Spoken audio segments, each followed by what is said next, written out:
Nem sempre eu consigo pensar em muitas coisas para comentar em animes de garotas fofinhas fazendo coisas fofinhas. É difícil você falar sobre algo que é basicamente carregado pela caracterização dos personagens. Outros fatores como história não importam muito, então a menos que eu queira me repetir, sou obrigado a falar sobre as obras que fogem da fórmula. Hoje falarei sobre o meu anime preferido deste começo de 2023, o Animai. Provavelmente por ser uma junção de ideias um tanto conflitantes, ele me interessa tanto. E por ser controverso, mesmo que apenas um quarto dessas controvérsias realmente sejam válidas, o que me deixa triste, pois mesmo que ele não é perfeito, o Onimai tem tantas qualidades impressionantes que são simplesmente ignoradas. Onimai é uma comédia que trata sobre um homem que foi drogado pela sua irmã, droga na qual a transforma numa garota, numa tentativa da irmã de reintegrar o irmão não empregado em educação na sociedade. E agora ele deve aprender a viver como uma mulher. O que temos é um gender bender de garotas fofinhas onde uma delas não é realmente uma garota. Em vez de ser simplesmente a interação entre as personagens, vira a tentativa da protagonista de manter a fachada. Esse é o tipo de esquisitice que eu procuro em mídias japonesas. A Mahiro é a protagonista. Grande parte da caracterização dela é sobre os dilemas da masculinidade. Ou melhor, como ela se adapta a ter que viver como uma mulher. No começo é se acostumar com o mais básico, ir no banheiro, usar roupas, ter uma menstruação. Quando eu vi isso, eu não acreditei. A Mahiro estava com dor de barriga e eu pensei que eu estava tendo mente suja. Não pode ser menstruação, deve ser dor de barriga comum, porque a Mahiro está sedentária e ela tentou fazer exercício físico. Não, a irmã Mihari começou a dar respostas evasivas e a citar todos os sintomas. Pode sim. Outro grande influenciador do cenário são os costumes Neete, ou segundo uma excelente tradução do fansub que eu assisti, Parasita. O fato da Mahiro estar deixando de ser Parasita é importante, pois esse ponto de vista serve como desculpa para a introdução de diversos cenários do zero. Por exemplo, como ela está desfamiliarizada com a sociedade. É possível vir com histórias de como fazer amizade com uma garota, poderem ser abordadas devido ao fato da mudança do ponto de vista que acompanhamos. Cada episódio tem um senso de progressão, o que me lembra o anime que ocupava o lugar de Onimai na última temporada, Bouchiten Rock, com a diferença que as situações de Onimai são muito menos relacionáveis, tirando a empatia básica de serem seres humanos. Acho que é uma quantidade muito baixa de pessoas que se consegue identificar com as situações do anime. Então a maioria de nós, a graça é justamente não entender nada sobre o que está acontecendo. O que eu acredito que é bem sucedido. Somente no episódio 6 a Mahiro volta para a escola. Outros animes teriam feito isso no episódio 2 por provável falta de conteúdo. Nem me veio à cabeça a ideia de voltar à escola. E eu fiquei um tanto decepcionado quando aconteceu, além de ser clichê, o anime mostrou-se competente o bastante para ter o que tratar sem isso. É a evolução natural da reintegração da Mahiro na sociedade, mas mesmo assim, queria que não acontecesse. Até por ser meio assustador considerando a diferença de idade da Mahiro com as suas colegas. Não se preocupe, falarei desses aspectos depois, por enquanto só vou ignorá-los. A irmã Mihari é o contraste maduro da Mahiro. Ela tem mais responsabilidades mesmo sendo mais jovens, e ao mesmo tempo ela é bem mais infantil por perder o controle quando vê a Mahiro agindo como uma irmãzinha. Ela também é bastante provocativa e eu gosto de alguns aspectos e outros nem tanto. Novamente, isso vai ser falado depois. Ao contrário do comum nesse tipo de história, o núcleo está em somente essas duas personagens. E não em um quarteto ou quinteto como comumente ocorre. O restante do elenco é pensado para brincar com algum elemento da proposta do anime, em vez de peças fundamentais que são essenciais para as dinâmicas de relação da protagonista. Até a Mihari é mais importante pela ideia do que pela presença. Eu estou tão acostumado com os Slice of Life sendo extremamente dependentes dos personagens, afinal é o que deixa as coisas interessantes, que ver uma abordagem diferente onde elas se tornam secundárias quase me faz esquecer o quão fofinho elas realmente são. A Kaede é a personagem amazona. Ela é a imagem de irmã mais velha que a Mahiro gostaria. E é excelente que ela seja a terceira personagem a ser introduzida, considerando que quebra alguns dos preconceitos que a Mahiro teria sobre ela ser uma Gal e aparentar não ser nem um pouco confiável e estranha. Ela não tem muita presença, mesmo assim continua sendo a minha preferida.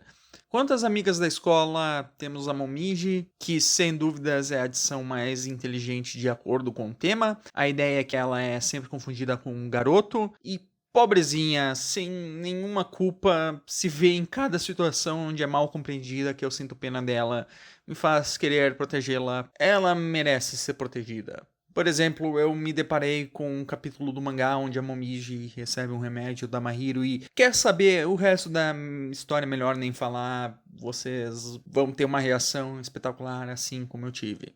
A Sahi é a famosa barulhenta que fala tudo o que pensa, enfim, é divertidinha, nada muito o que falar. A Mio faz parte de um arquétipo que eu já vi tantas vezes que deixou de ser surpresa. O da garota que fantasia com Yuri. Foi repetido tantas vezes que nem é algo mais novo pra mim. Mas eu prefiro que continuem fazendo isso. É muito divertido. Ainda mais quando o restante do elenco está ciente que ela faz isso. É particularmente intrigante a ironia não intencional aqui, considerando que as fantasias Yuri tecnicamente não são fantasias Yuri, já que estamos falando de um homem. O núcleo de amizades nem chega a ser tão importante quanto o núcleo familiar, e eu aprecio isso. O feeling é levemente diferente e mais íntimo da concorrência por causa disso. Não é nada absurdamente profundo, é uma série de comédia no final das contas, mas gosto como tudo está inclinado para o desenvolvimento deste arco de descoberta e como isso influencia você se aproximar de quem realmente você considera importante. Nesse caso, a sua família. Não chega aos níveis de satisfação do mesmo arco que eu vi em algo como Gotiusa, mas está quase lá. Com certeza não se vê isso todo dia. Pelo menos não tanto quanto o foco que é dado aqui. Esse é um grande senso de progressão que o elenco começa a te passar, resultando na satisfação de você ver como as irmãs estão começando a interagir mais e voltando a lembrar de coisas que faziam anteriormente. O grande atrativo de Animai é que ele é horny, ou no português... não exatamente o que significa em inglês, mas não é completamente errado também. De qualquer jeito vou usar a gíria, pois sinto que minhas falas ficam 2% menos suspeitas. Bom, podemos dizer que grande parte do apelo é ver como a Mahiro se adapta às mudanças que ocorreram. É inevitável que você comece a pensar todo tipo de besteira. Enquanto a maioria das histórias de troca de gênero se focam em trocas de mente ou mudanças repentinas de sexo, mas que no final de contas realmente não interferem na personalidade das pessoas. Em geral, os problemas se resumem a agir imitando o sexo oposto, pessoas se impressionando com o gênero da personagem, ou alguém tendo um choque devido a algum órgão íntimo que não tinha. E sim, o Animai tem um pouco disso, porém, ao invés do foco ser Mahiro ficando em choque porque tem peitos por 3 episódios, o foco são as diferenças que a fisionomia acaba causando na maneira de viver e pensar dela. Em nenhuma das centenas de episódios de Rama Meio, eu acho que eu pensei que o Rama Mulher tem algum traço diferente de personalidade do Rama Homem. É só uma transformação temporária física, mas que no geral estamos realmente falando de um homem durante a história inteira. O Animai é mais inteligente na maneira da caracterização. Na realidade, ele tem vários momentos inteligentes que te induzem a pensar que uma situação é decorrente do porte físico da Mahiro, você sabe, o fato de ser sedentária, e depois disso revela que é por culpa da fisionomia feminina. Por exemplo, quando elas vão correr, a Mahiro fica dolorida, não pela corrida em si, porque não está usando sutiã. É um recurso de escrita interessante, curiosamente muito bem pensado, considerando o quão banais são as cenas. A animação é feita pelo estúdio Bind, que eu nunca ouvi falar antes e é por um bom motivo. Esse é o segundo anime deles. Existe um grande carinho na parte da animação, apesar do fanservice que não existia no mangá. Esse tipo de reclamação é válida quando distrai o foco da cena, mas é um pouco mais difícil de entender quando estamos falando da cena da Kaede ter peitos exagerados, sendo que esse sempre foi o propósito dessa cena. Claro que não criaram físicas irreais apenas para aumentar a eficácia dela. O objetivo foi visualmente fanservice. Só que eu não consigo me importar com o fanservice exagerado, ainda mais quando vai de acordo com a ideia original do mangá. Em contrapartida, algo que acho muito legal do estilo de animação é a fluidez, já que é tudo feito à mão. Mesmo em anime sem CG, muitas vezes os personagens parecem rígidos, feitos de plástico. Particularmente, as cores lavadas no background sempre vão ser algo que eu vou apreciar, não importe aonde seja. Isso dita e muito a sensação de tranquilidade. Eu também prefiro quase todos os redesigns do anime. Eles são sutilmente melhores. As mechas de cores diferentes nos cabelos das personagens é sempre algo que ajuda a deixar a arte mais única, pois os designs do mangá parecem o básico do design de garota fofinha. Apesar de achar que isso deixa a Mihari e a Momiji quase indistinguíveis. Enquanto no mangá nem de longe isso é um problema. A abertura eu já ouvi uma incontável quantidade de vezes, e é engraçado como a música funciona bem melhor na abertura do que no videoclipe oficial. O clipe tem quase nada a ver com a letra. E olha que os visuais em várias partes da abertura são quase incompreensíveis. Não que o videoclipe seja compreensível. Já algo que não é tão inteligente são as controvérsias, pois, obviamente, iriam criar grupos exigindo a exploração da identificação sexual, como a mudança de sexo veio de uma droga. Esses grupos não conseguem se identificar com tal desleixo ao assunto, e eu sinto muito ser grosseiro, mas eu não me importo com a sua insegurança e necessidade de confirmação. Eu também poderia falar disso do extremo oposto, das pessoas que acham que vão virar gay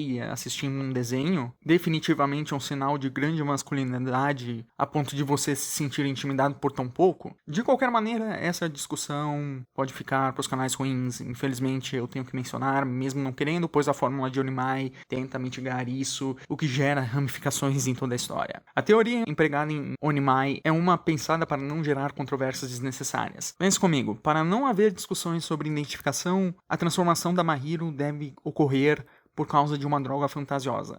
Para forçar a necessidade dessa droga e não causar discussões morais, ela é usada com a desculpa de induzir a Mahiro a viver experiências novas e a se reintegrar na sociedade. É um tipo de volta enorme apenas para tentar mitigar qualquer tipo de reclamação em qualquer um dos âmbitos que alguém poderia atacar. Eu suponho que era necessário algo assim acontecer, mesmo não tendo parado nenhum desses grupos. Tem algumas reclamações que acredito terem um fundo de verdade e que provavelmente vão incomodar grande parte da população por serem aspectos mais ambíguos.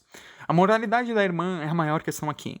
Independentemente da desculpa de reintegrar o irmão na sociedade, na qual suponho a ideia era fortalecer o quanto cada um dos irmãos se importa com o outro, grande parte das críticas que eu vejo são do primeiro capítulo ou do equivalente no anime. Ainda que o anime faça um trabalho levemente melhor para tentar tirar a imagem da Mihari estar fazendo isso apenas pelo próprio prazer. Interpretação instantânea que qualquer um iria fazer. A desculpa da mudança de sexo em Onimai é mais pé no chão comparada à maioria dos concorrentes por pelo menos ter uma menção à ciência envolvida.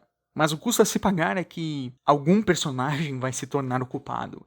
Em vez de ser um poder mágico arbitrário onde ninguém tem culpa, a realidade é que, no ponto de vista do autor, é compreensível. Qual outra maneira você esperaria que a Mihari agisse? Você esperaria que o autor fizesse a Mihari ficar super feliz com a mudança de sexo? Ou que ficasse com repúdio ao ver uma garota vestindo roupas bonitinhas? É absurdamente claro que a maneira menos frustrante de se escrever é fazendo com que a personagem fique feliz ao ter uma irmã e poder interagir mais com a Mahiro, nem que seja para poder ensiná-la a fazer coisas de garota. É isso esperado do gênero de garotas fofinhas fazendo coisas fofinhas. Ninguém preferiria a atitude contrária da Mihari. O que a indiferença da personagem quanto à situação do irmão iria incrementar na história? Eis a questão. Apesar de claramente a intenção ser boa e eu entender a armadilha que a autora se encontrava, a falta de consenso de ambos os irmãos é um problema.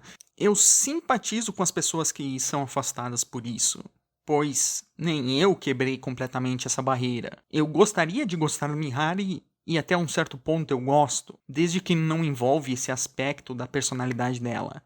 A partir do momento em que você tem esse ponto de vista, é muito difícil aproveitar o que está ao redor. E é exatamente isso que acontece com muitas pessoas, que tentaram ver o Onimai. Numa das minhas cenas preferidas, provavelmente porque é a coisa mais adorável já feita, Mahiro vai na casa da amiga Kaede com uma fantasia. A Kaede abraça por achar muito fofo e a Mahiro fica envergonhada, até descobrir que a irmã mentiu sobre elas estarem fazendo uma festa fantasia. A ideia é uma provocação besta e amigável para propósitos de comédia e ser fofinho num geral. Só que ainda é frustrante, pois parece uma atitude maldosa, considerando que, intuitivamente, a maioria da população vai analisar isso como a Mihari tentando induzir a irmã. Novamente, nem eu consigo deixar de ver isso. Tem um outro aspecto que me incomoda muito mais, que é a regressão de idade. Por quê? Qual é o benefício disso? Não ter personagens adolescentes hoje em dia é um diferencial positivo. É muito mais provável que você esteja cansado de ver adolescentes de 15 ou 16 anos na escola do que não estar. Mas isso tudo me leva a um pensamento. Você mudaria de sexo, não querendo, como no contexto da história, apenas para rejuvenescer alguns anos? É uma discussão não intencional que me veio à cabeça. Sabe outra discussão não intencional? A teoria de fã da Mahiro sempre ter sido uma mulher. Porque os acontecimentos antes do primeiro episódio são bem ambíguos. Não que eu me interesso a ficar refletindo sobre isso. Contudo, é hilário pra mim pensar que a premissa é tão rica para um slice of life a ponto de que o passado nebuloso é uma vertente a ser explorada. No fim, apesar das controvérsias, Onimai acabou se tornando o meu anime preferido da temporada. Eu preciso confessar que minha introdução ao Onimai foi ver a Mai no Mudai, o jogo de casar com waifus, no Discord, e ficar completamente perplexo porque ela era classificada como macho e fêmea. Eu fui ver do que se tratava e parecia uma história sem muito a se oferecer. Minha experiência foi o completo oposto. É definitivamente uma experiência única. Isso é inegável. Sim, eu fui extremamente defensivo considerando que me decepciona algo que eu gostei tanto eu considerar tão mal interpretado. Mesmo que parte da culpa dessa interpretação seja do próprio trabalho. Mas tudo bem, nem sempre as pessoas vão reagir da forma que esperamos. E nem sempre algo que gostamos vai ser considerado o Hidden Gem do ano. Eu acho que a proposta bizarra sendo desenvolvida de forma crível é algo que eu aprecio muito mais. Isso e o horniness. Principalmente o horniness.